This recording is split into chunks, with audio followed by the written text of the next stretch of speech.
What's going down, man? Magno, Swisha house. What's good? Man, chilling, man. Shoot, my bad, man. I was trying to get up on that thing, man.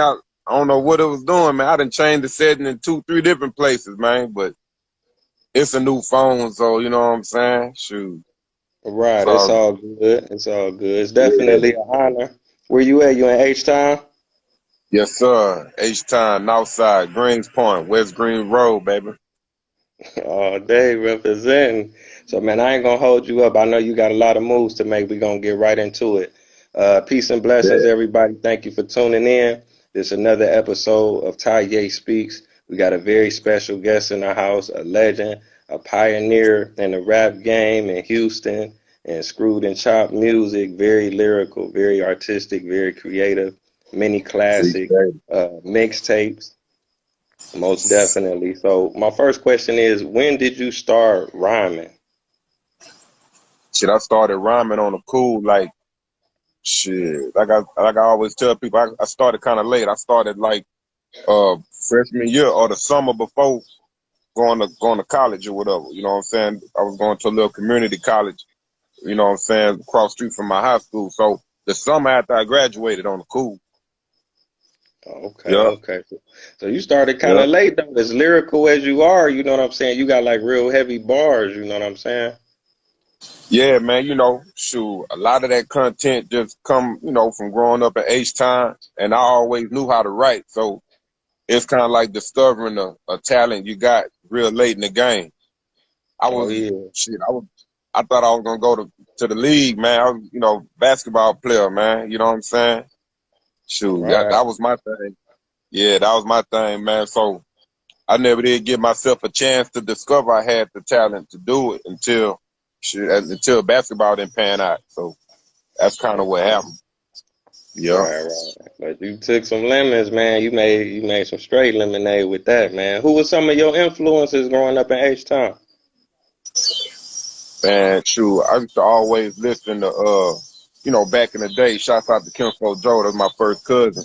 You know what I'm saying? We used to always go to the music store, you know what I'm saying, right here around the corner. Of course it closed down. All of them done closed down, but we used to go to the little CDs and tape store. At the time it was just tape. But we used to always get the new SUC, the new screwed up click. So Mm. that's what we used to listen to. You know what I'm saying? We used to, you know what I'm saying? We never did get no albums back then. We always was, H-Time coaches always been the mixtape. You know what I'm saying? I mean, I'm sure people Right. bought albums, but we would buy people albums that was from here. We were so engulfed into our own culture. So, shoot, man, I would listen to SUC, some of the old rap a lot. Uh, man, I used to, of course, I was jamming a lot of that No Limit. When I got a little older, like 16, 17, when I started driving, shoot, that's when I got into No Limit heavy. That was like 9, 6, 9, about 9, 7, 9, 8. I started Mm. getting into them heavy. You know what I'm saying? But always, man, I like a lot of folk from H-Town, like Street Military. Grew up listening to them. Body Boy, Hawk, Fat Pat, Kiki, Pokey. You know what I'm saying? And then, sure, I ain't gonna lie, Swisha Hive started coming up, so I was listening to Slim Thug, Lil Mario, Big Pick, AD, you know what I'm saying, Tiger, Lester Roy, Archie Lee, Lil Ron.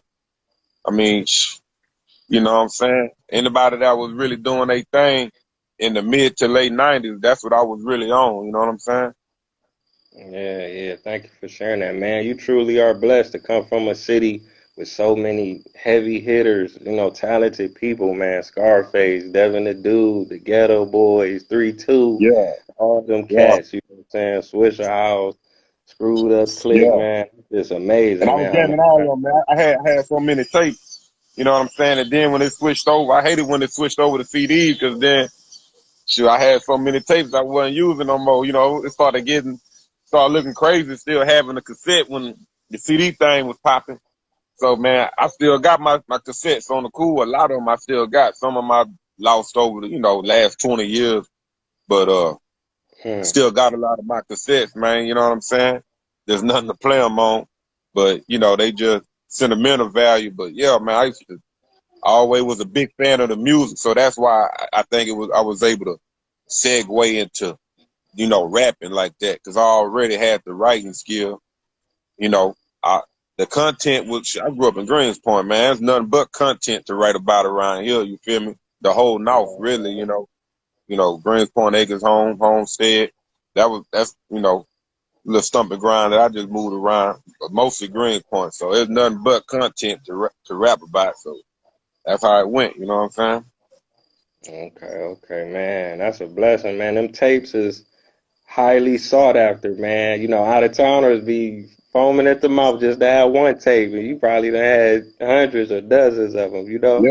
saying? Yeah, real talk, man. Especially like them old SUC. You know, I had the great tapes. You know what I'm saying? Them great Mm-hmm. Maxwell. You feel me? The Maxwell, the Maxwell. Yeah, yeah. That's what I was working with. You know what I'm saying? And then, you know, graduated up to the CDs and shoot. And, you know, that was back in the day where, man, you know, had to jam everything slowed down, man. I could not jam nothing. I couldn't listen to nothing regular speed, man. It had to be Right. screwed and chopped, slowed and throwed. You feel me? It had to be that, man. You know what I'm saying?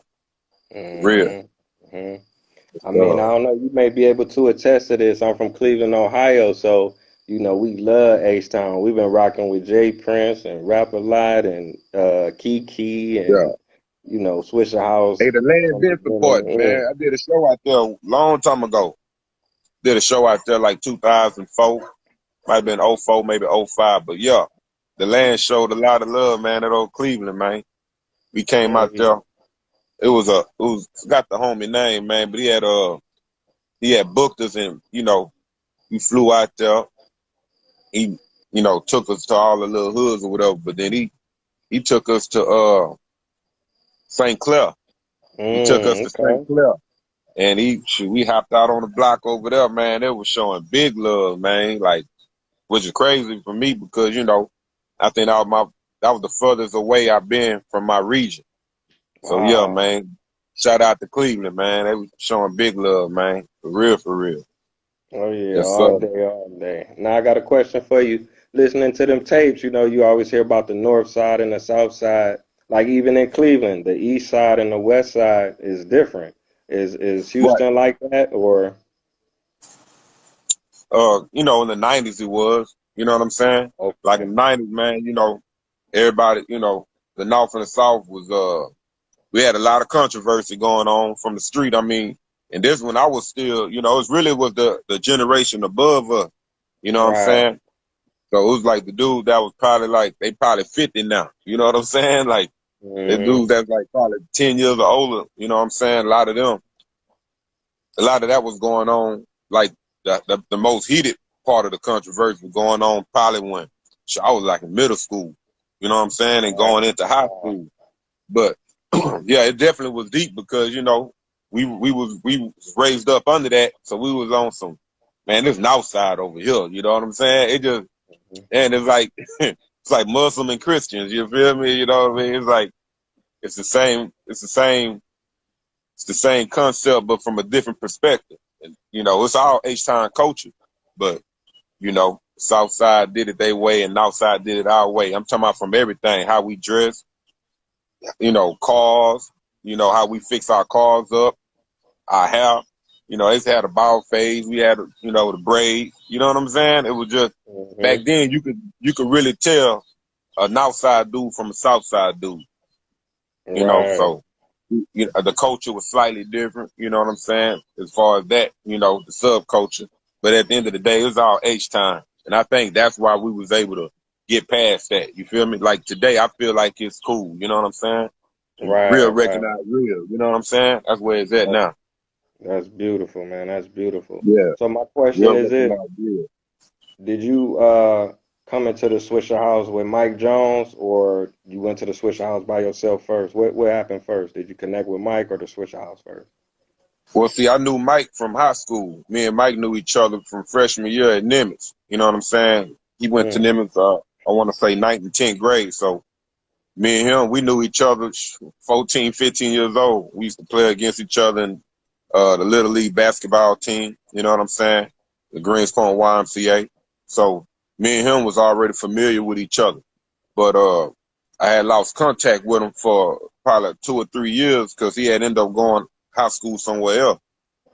So when he went to high school, I ain't seen him for a while until I got to Swisha Highs. But at the time, I had been with Swisha Highs maybe I'd say a month or two before he got down. And when Oh, okay. they was telling me about, hey, we got this new kid, you know what I'm saying? Hey, his name Mike Jones, he gonna be coming through in a little bit to the studio. I was like, okay, that's such a common name. I ain't think much of it. You feel me? Like, okay, whatever it is, you know what I'm saying? Shoot, we gonna get busy. We gonna do our thing. Cause at the time, everybody was kind of going their own way with the original Swisha House members. So they was all starting their own labels and going their way. So I guess you could say Swisha House was kind of like in a rebuilding phase. You feel me? So he ended up coming to the lab, and it's my boy from high school. You know what I'm saying? So we was like, oh, we laughed about that for a little bit, and shoot, we just got down to business. You know what I'm saying? And we ended up having a pretty good, rapport on and off the mic. You know what I'm saying? And so a lot of people say we complimented each other, and we had pretty good chemistry in the lab. So, we both were solo artists. We didn't come as a group. I was there a couple of months before him, and then we didn't immediately become a group. You know what I'm saying? He was a solo act, and I was a solo act. Really, the first round draft pick poster or the first round draft pick front cover, that was just a fly. That was just a fly to promote both of our solo project, who is Mike Jones and the Rookie of the Year. But everybody assumed it was a album cover for a group, so we just ran with it. It was such a big buzz, and it was such a big demand for us to do the first round draft pick album. You know what I'm saying? We just went on and did it because we was already, tearing the streets up with the freestyles and all the mixtapes and stuff. Because back then, Swisha was dropping mixtapes like every month, every 5-6 weeks. So hey, it was going down. You know what I'm saying? And it worked out. As far as us complimenting each other, and then because we were just like, hey, let's just give them what they want. You know what I'm saying? So yeah, that's how it went down. Yeah, man, y'all had the Cleveland streets on fire for sure. That shit was playing everywhere, Yeah, all day, every day yeah. at the clubs at night. So my first introduction to y'all was the first round draft picks. So then Okay. y'all came out with the solo afterwards. Is that what you saying? We say that we go solo afterwards. Yeah, What'd you yeah. say? 'Cause I think he did the 40 flows. All of that came afterwards, right? Oh, that came afterwards. Yeah. So Hmm. yeah, we did first round draft picks, and after that, Mike came out with he came out with under what was it from Balling on the Grind. Yeah, Hmm. it's Yeah, called yeah, Balling on the right, Grind. Yeah, and ain't gonna lie, that did very good. You know what I'm saying? right. So shit, I was like, man, he did that, and he started taking off. You know what I'm saying? He took off even more. He had a couple of like underground classic hits from there. So after that, I came out with the collection plate. You know what I'm Right. saying? Hmm. Yeah, I dropped the collection plate. That was the first one, and that was a double disc. That was regular and screwed and chopped. You know what I'm saying? So Hmm. that did real good on the cool. You know what I'm saying? Like, I think that really showed people that I could hold it down as a solo act. You feel me? Like Oh until yeah, then, most definitely. yeah, before then they were just used to me and Mike backdooring each other on the floor. Either he started off or I started off. You know what I'm saying? So after he came out with his solo, I think at the time I thought it was only right that I went on to drop me a solo, and I was trying to show that I could hold my own too. You know what I'm saying? Because he had took off so quick. You know what I'm saying? I was like, man, I need to hold my end of the stick up. You know what I'm saying? As far as the group go. But yeah, it went pretty good. When I came out with collection plate, man, I sold more than I thought I would sell. I just wanted a body of work to put out there, to show people, hey, you know what I'm saying? yeah, I can hold the project down by myself. But Hell yeah. it surprised me. It surprised me, and to this day, people talk about that project. You know what I'm saying? You know, that Yeah. came out probably about October of 2003. You know what I'm saying? We dropped first round draft picks February 25th of 2003. I want to say Mike dropped his in June. I want to say he dropped it on Watt's birthday because we would always do something for Watt's birthday, June 7th. And then, so I dropped mine, I want to say in late October, maybe October 23rd, something like that. Yeah, around that.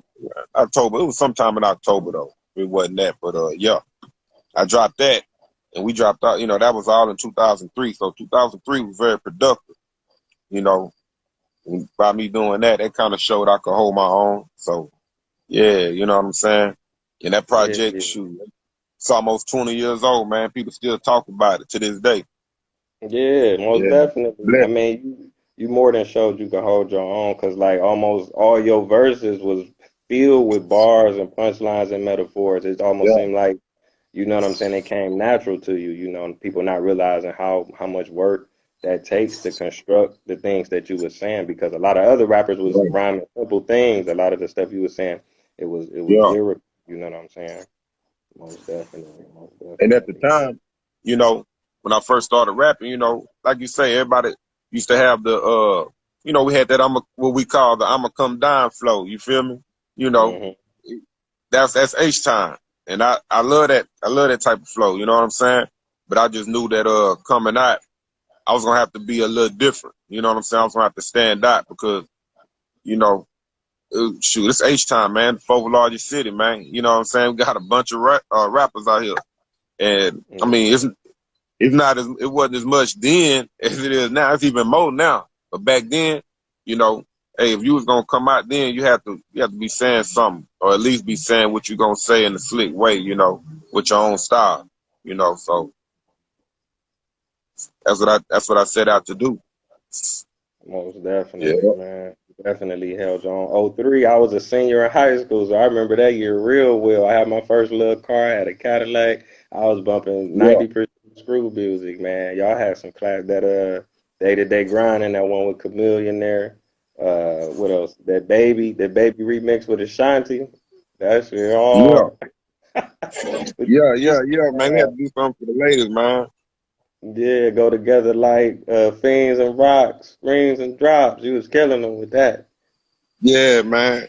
Yeah, I tried to keep that wordplay official, man. You know what I'm talking about? But yeah, Right. man. You know, we had some good times, man, doing that, man. You know, the mixtape game was thriving then. That was kind of like your calling card to show what you got. You know what I'm saying? And yeah, the album come next. But back then, you know, mixtapes was like albums. You feel me? So yeah, Mm-hmm. that's how that goes. You know what I'm saying? Yeah, it was a blessing, man. Real. Most definitely. Now, but I mean, all of that work that y'all was doing helped take Swisha House to another level, because then they got the major Definitely, deal, right? Was definitely. the day that hell First broke round loose draft pick. too? Was that still Well, see what it independent or? was. Well, what it was, we dropped first round draft pick. Then we came out. I want to say what might have been so we had started doing all original tracks. I want to say it was Mm-hmm. Northside 12. But we came out first round draft pick, Northside 12. Then we came out with They Hell Broke Loose too. So like you said, that was all independent. Oh, okay. And based on them numbers, that's what got us the deal, you know what I'm saying? I just Mm-hmm. wasn't able to be around for it, you know what I'm saying? Cause you know, there's other stuff that popped up. But those were the projects that, you know, that the labels was looking at to even consider Swisher House for the deal. You know what I'm saying? Right. So Right. A yeah. lot of them tracks was banging that Yoda Lay. I forget, is that the name of it? That motherfucker was hard. It's called cutting. But yeah, that's Oh, what people used to cutting, call it yeah, though. cutting. They're Yeah, like, man, play that Yoda, man. Play that yodeling. yeah. Now, Yeah. what was your last appearance on Switch House? Was it the day the hell broke loose too, or? I wanna say it was chopping them up 8, maybe. Oh, I think it okay, was okay. Platinum Up 8. It was a mixtape. That was probably like my last appearance on there. Yeah, Oh, that was either early. I want to say that was late. I mean, early 2004. Yeah, okay. Right, and right, after around that, that time. I just started doing my wildlife records thing. You know what I'm saying? You know, Right, now I was gonna me. ask you if it's okay to talk about it. Why did you split with Swisha House, or why did you leave, or what made you want to just do your own thing at that time? Well, I didn't really want to do my own thing. It kind of just happened like that because, I call it growing pains. You know what I'm saying? It just, Hmm. once that money start coming in, then got to kind of rework some things. So basically, Mike and I, we just couldn't come to an agreement on how to break down the show money because we had started getting paid for shows, start getting paid for shows real quick. You know what I'm saying? And of course, his popularity was uh, way above mine. You know what I'm saying? Like he was popping, and which I was glad. I was glad to see my brother do his thing like that. It's just that I needed to get my end of the stick up, I suppose. But at the time, it was just a disagreement because I felt like we were still promoting. Uh, we were still promoting first round draft picks. So Hmm. when that came into play, you know what I'm saying? Shoot, they started calling for him. So I was told, that, the promoters was calling just for him. But I was like, okay, I understand that, but we still promoting the project, you know what I'm saying? But at the end of the day, I just look back like, hey, it was just growing pains, you know what I'm saying? We couldn't come to Definitely. a conclusion.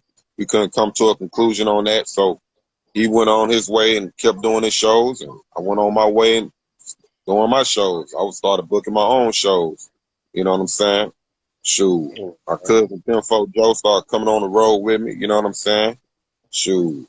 Start linking up with other artists, you know what I'm saying? Going on the road and, just popping up at people's shows, you know what I'm saying? And, grinding the CDs. And I just put the grind in overdrive, So, Right, that's all you can do. But I was looking at it like, I guess, like how you mentioned No Limit earlier. Like I say, Cleveland, we was buying all of that shit anyway. You know what I'm saying? So if you buy yeah. Masterpiece, you gonna get Prime Suspect, Kane and Navel, the Gambino family, Mia X. You gonna get all of them if you really, Yeah. that all So that that. what I'm trying to say would have went towards the Swisher House Empire at the end of the day.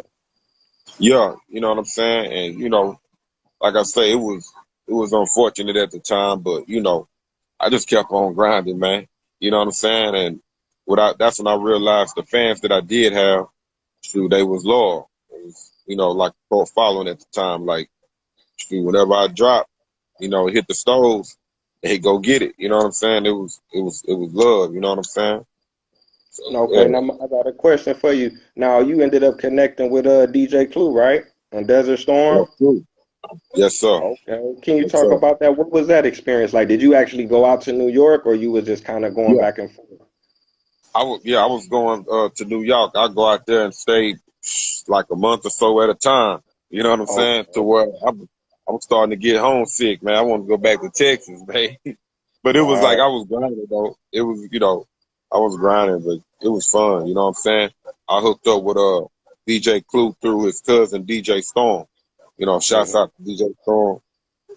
You know, and I linked up with him from speaking at schools, and I ran into a teacher in the back of the teacher's lounge, and he was letting me know he had a family member that had to connect with Clue. Like he was like, man, I could hook you up with my cousin.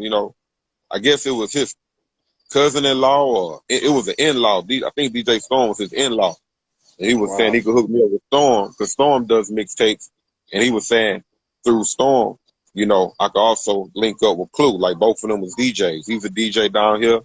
Clue's a Hmm. DJ up north. So I was right on my alley. I was like, well, bet I want to, hook up with both of them. They both doing mixtapes. I need to get on their stuff. So he linked it up, and I ended up meeting Storm, and me and Storm hit it off good. So Storm, he ended up linking me up with Clue.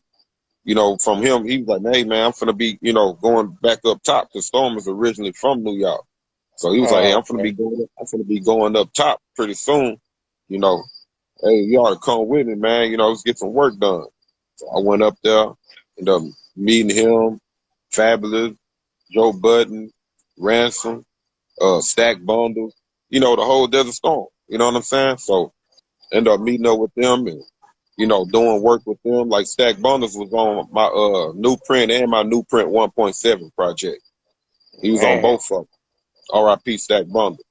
Chinx man, rest Drugs in was peace, on, man. yeah, Chinx Drugs. I ended up meeting him early, way early in his career, way before he became Coke Boys with French Montana. Me and Mm, him, I met him, you know, because he was part of Rockaway Riot Squad with okay. Stack Bundles. So I met him. You know, he ended up getting on New Print 1.7, RIP to Chinx Drugs. Oh, So yeah, wow. man, like Wow. I had a good time up there. Then I would, you know, come back home a little bit, go back up there, get some more work done. You know, it was good, man. We were trying to get the deal. We was trying to get the deal with Jive because Clue had a connect with one of the Jive A&Rs, but it just didn't work out though. I think Clue wanted a little more bread than what they was talking. You know what I'm saying? So Definitely, I at the understand. time, I would have took whatever as long as the budget was right. You know what I'm saying? I wasn't Mm-hmm. worried about the upfront money. I wanted proper budget, proper rollout. That way I could make whatever I was gonna make on the ass end of the shit. You feel me? So that's how I was looking at it, you know. But Man, yeah, that's it just truly didn't work out, amazing, man. bro. It didn't work out. So I came back home, you know, kept grinding, kept grinding, kept rhyming. You feel me? And shouts out to 33rd, you know, Charlie Boy, my boy Rhino, and you know, did so. I was started, you know, just doing a bunch of work with them, and you know, basically anybody who was trying to work at the time, you know. And then uh, we end up doing What It Do Family with Rapid Rick.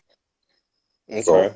What It Do Family that was a pretty popular, you know, clique at the time, 2006, 2007, '08. Yeah, man, we was going into '09. Like we was holding it down, man. You know, shout out to Rapid Rick now, man. You know what I'm Oh, yeah. saying? Oh, Judge yeah, B, man. Babu. No Yeah, doubt. man. Yeah. Gotta touch on that one more time, bro. You said you linked up with DJ Clue, man. That's like the biggest hip hop DJ on the planet, bro. That's Yeah, I amazing. mean, that You was know what I mean? big. It I mean, worked that was out for big. you because you even got a chance to even connect with somebody on that level, on that caliber. That was whole DJ for a minute. You feel me? Yeah. Yeah, yeah. And you know, that's what's so thrilled about it because, of course, man, like I said, I grew up, you know, listening to H-Town and then eventually Louisiana, you know, Cash Money, No Limit, you know what I'm saying? All of them, you know, Texas, Louisiana, that's all I used to listen to. But then, shoot, I had one of my partners who had came down from New York, and he used to always play New York music. And we used to Hmm. always kind of clown him, man, like turn that East Coast ass shit off, man. We want to hear that. So, Right. but he would you know, he would always play it, and I ended up listening to it like, them boys really going hard though on the cool. It was just such a different style, and I was just so one track minded to H time music. But Right. yeah, man, from one of the first mixtapes, 'cause, you know, mixtapes was the thing.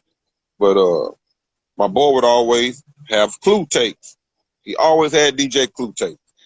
So yeah, man, that was the first DJ and the first mixtape brand that I really, you know, started jamming and started listening to back then. So you can say I kind of went from Clue tapes to Clue tapes. You feel me? When I started listening to East Coast stuff, that was the first mixtape that I started listening to. You know what I'm saying? Man. That was like my Swisha Highs or SUC for the East Coast. You know what I'm saying? I felt like you know, Clue, I was the best of the best. If you wasn't on a Clue tape, you know, you must wasn't worth checking out. That's how I looked at it for the Clue tapes. Like he had the best of the best. And So you yeah, coming from the South though, so you probably had to work 10 times yeah, as hard. You ain't from New York, man, so it ain't that's how I was easy. looking at it. That's how I was Mm-hmm. looking at it. I'm looking at it like, you know, they think when people think of Texas, they think, you know, cattle, Slow horses, down. slow down, you feel me? So I wanted to show that, hey, you know, we can rock on a level too. Like like H-Town, we got a lot of lyricists down here, you know what I'm saying? So, Some of the like, best.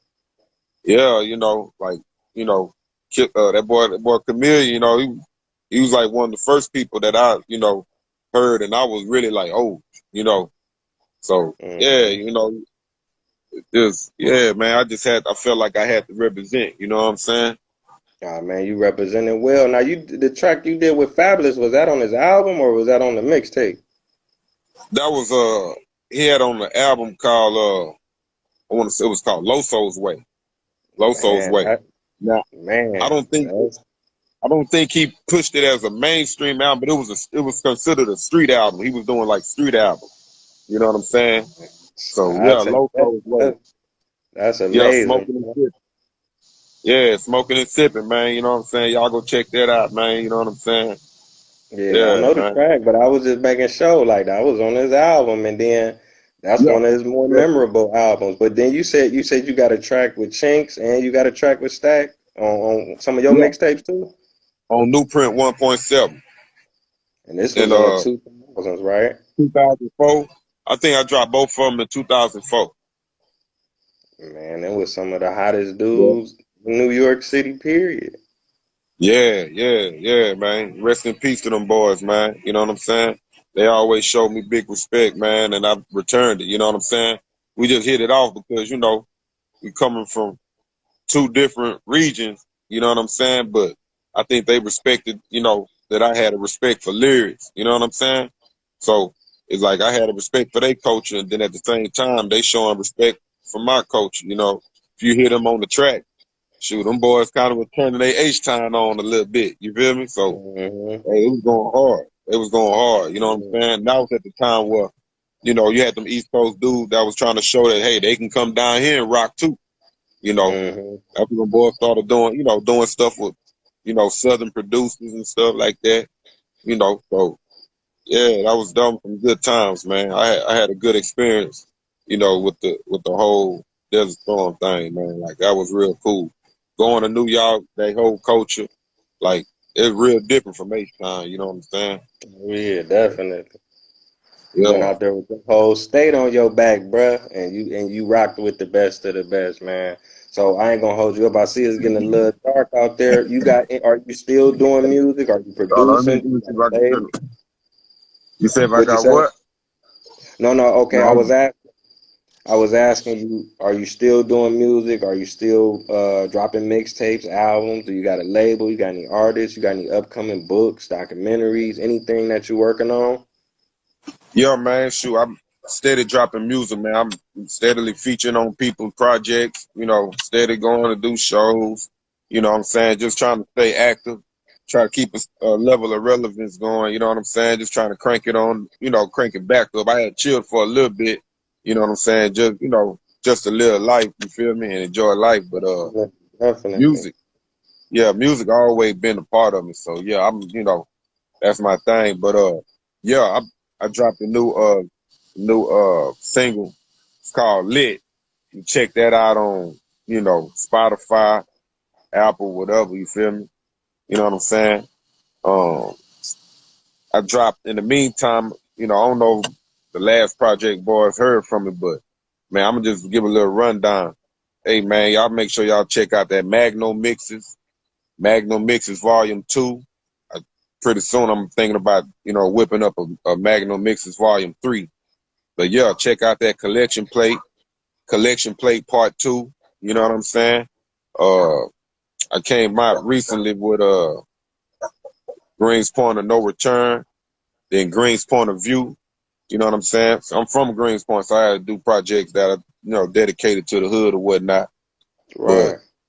yeah, man, Grind Forever, and then I came out with Grind Forever Volume 2, the Vet Mem Strip. So, you know, I've been steady dropping. You know what I'm saying? I've been steady dropping projects. I just drop them, put them on, you know, put them on the platforms, put it on YouTube, whatever, and just let it do. You know, I just do it for the love. You know what I'm saying? So it's all to the good, man. You know what I'm saying? I Oh still love yeah. to do it. Yeah, I got to the point to where, 'cause at first it was all about just the bread. Now, you know, it's still about the bread because, you know, I'm blessed to still make money off of it. But Mm-hmm. it's still about it's more so about that love now and just maintaining, you know what I'm saying, my little legacy, you know what I'm saying? So Oh yeah, man. You got a yeah, strong legacy, bro. You got so many classics from the South to the East Coast, man. That's truly amazing. man, I truly yeah, appreciate you for even taking out the time to, help me level up on my platform. You know, you doing me a major favor, man, most definitely.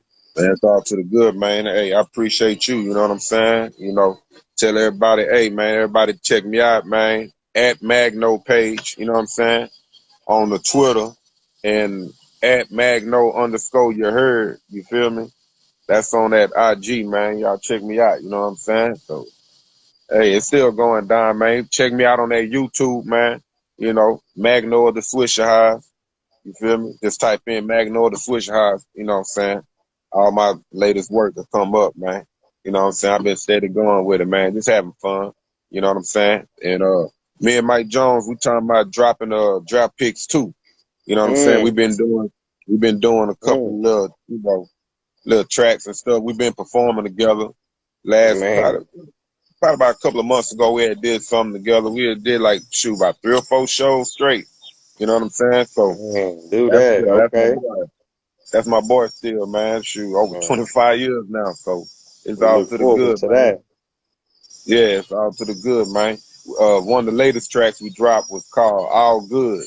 You know what I'm saying? So Mm. y'all get a chance, man. Y'all, hit that YouTube up, put in there Magno Mike Jones, All Good. Yeah.